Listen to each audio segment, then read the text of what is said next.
নমস্কার, খবর পড়ছি কলকাতা নিউজ ইউটিউব চ্যানেল থেকে। প্রথমেই হেডলাইন্স।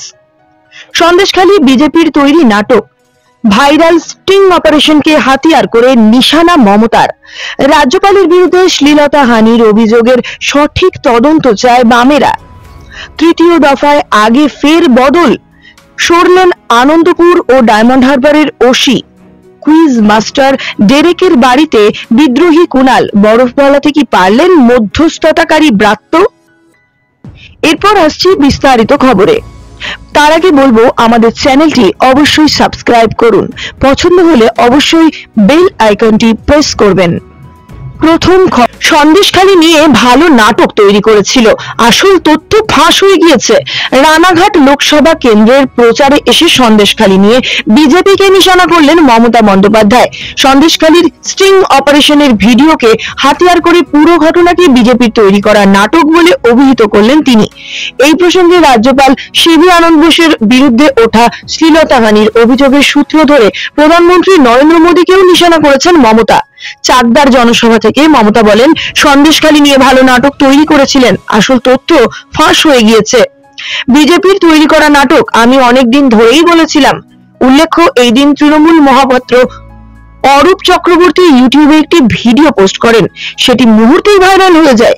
এখানে সন্দেশখালী 2 ব্লকের বিজেপির মন্ডল সভাপতি গঙ্গাধর কয়ালকে বলতে শোনা যাচ্ছে, শুভেন্দু অধিকারীর কথায় ধর্ষণের একাধিক ভুয়ো মামলা ও অস্ত্র উদ্ধারের নাটক সাজানো হয়েছিল।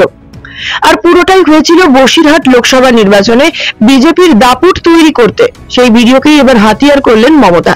তবে শুধু বিজেপি নয়, এই প্রসঙ্গে রাজ্যপালের বিরুদ্ধে ওঠা অস্থায়ী মহিলা কর্মচারীর শ্লীলতাহানির অভিযোগের ইস্যুটিকে টেনে আনলেন মুখ্যমন্ত্রী, যে সূত্র ধরে প্রধানমন্ত্রী নরেন্দ্র মোদীকেও নিশানা করেছেন তিনি। মমতা বলেন, মোদীবাবু সন্দেশখালী নিয়ে সন্দেশ দেন। আপনার রাজ্যপাল রাজভবনে একজন মহিলা শ্লীলতাহানি করেছেন, এক রাত তো কাটিয়েও চলে গেলেন। আপনার রাজ্যপালকে কি ভাষণ দিলেন? ওকে নিয়ে কিছু ভাষণ দিতে পারলেন না? উল্লেখযোগ্য কথা হলো, গতকাল বর্ধমান, কৃষ্ণনগর, বীরভূম 3 জনসভা থেকে সন্দেশখালী ইস্যু নিয়ে সরব হয়েছিলেন মোদী। এর আগে বৃহস্পতিবার রাতে রাজভবনেই ছিলেন মোদী। তার সফর শুরুর মাত্র কয়েক ঘন্টা আগে রাজ্যপালের বিরুদ্ধে শ্লীলতাহানির অভিযোগ ওঠে। হেয়ার স্ট্রিট থানায় দায়ের হয় লিখিত অভিযোগ। তা নিয়ে অবশ্যই প্রধানমন্ত্রীর কোনো প্রতিক্রিয়া পাওয়া যায়নি। পরদিন রাজ্যে 3টি সভা থেকে এই বিষয়ে কোনো মন্তব্য করেননি তিনি। আজ চাকদার জনসভা থেকে সন্দেশখালী স্টিং অপারেশনের ভাইরাল ভিডিওকে পরবর্তী খবর হলো, রাজ্যের সাংবিধানিক প্রধান তথা রাজ্যপালের বিরুদ্ধে রাজভবনের এক অস্থায়ী মহিলা কর্মীকে শ্লীলতাহানি করার অভিযোগ উঠেছে। এই নিয়ে তৃণমূল কংগ্রেস রাজ্যপালের বিরুদ্ধে তেড়ে ফুঁড়ে নেমেছে, কিন্তু যারা সবসময় নারী নির্যাতন নিয়ে সরব হয় সেই বামেরাই এই নিয়ে কোনো মন্তব্য করেননি এখনো পর্যন্ত। এই ঘটনা নিয়ে কার্যত সেই সাবধানবাণীর প্রতিক্রিয়ায় শোনা গিয়েছে রাজ্য বামফ্রন্ট চেয়ারম্যান বিমান বসুর গলায়। তিনি এই বিষয়ে বলেন, রাজ্যপালের ঘটনা দুর্ভাগ্যজনক, সবটা না জেনে এখনই কোনো মন্তব্য করব না। কেন এই সাবধানী অবস্থান, সেই প্রশ্ন স্বাভাবিকভাবেই উঠেছে। এই প্রশ্নের জবাবে অবশ্য মিলেছে সিপিএম এর তথা বামেদের একাধিক নেতার বক্তব্যে। সিপিএম মহিলা সংগঠনের নেত্রী তথা রাজ্য কমিটির সদস্য কনিনিকা ঘোষ বোস বলেন, এই ধরনের অভিযোগ দ্রুত তদন্ত হওয়া উচিত। আইনের পদ ব্যক্তির জন্য আলাদা আলাদা নয়, সকলের জন্য সমান, ফলে পদ্ধতি মেনে আইন অনুযায়ী পদক্ষেপ গ্রহণ করা হোক। সিপিএম এর এক কেন্দ্রীয় কমিটির নেতা বলেন, বিচারপতি অশোক গঙ্গোপাধ্যায় সহ এর আগে এমন বহু পদস্থ ব্যক্তিকে কালিমালিপ্ত করার চেষ্টা করা হয়েছে, পরে দেখা গিয়েছে সর্বৈব মিথ্যা। ফলে আগাম কিছু আলপটকা মন্তব্য না করাই ভালো। ঘটনার তদন্ত সঠিকভাবে হওয়া উচিত।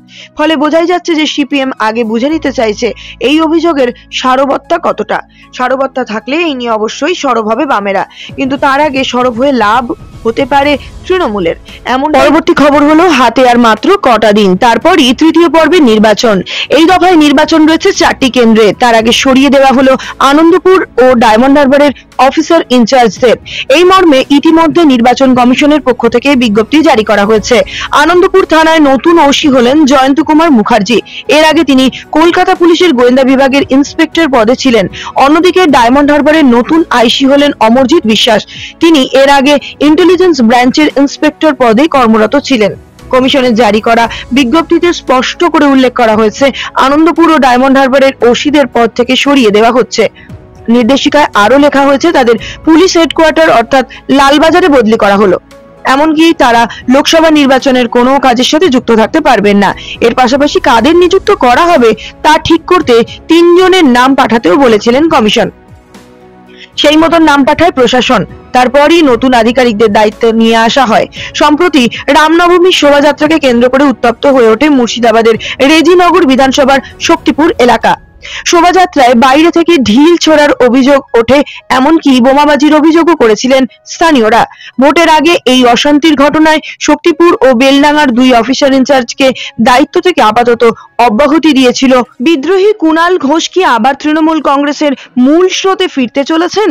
শনিবার দুপুরে রাজ্যসভায় তৃণমূল কংগ্রেসের দলনেতা ডেরেক ও ব্রায়ানের বাড়িতে তার যাওয়া নিয়েই সেই প্রশ্ন উঠতে শুরু করেছে। 2 দিন আগে যাকে কুইজ মাস্টার বলে কটাক্ষ করেছিলেন, সেই ডেরেকের বাড়িতে এই দিন হাজির হলেন তিনি।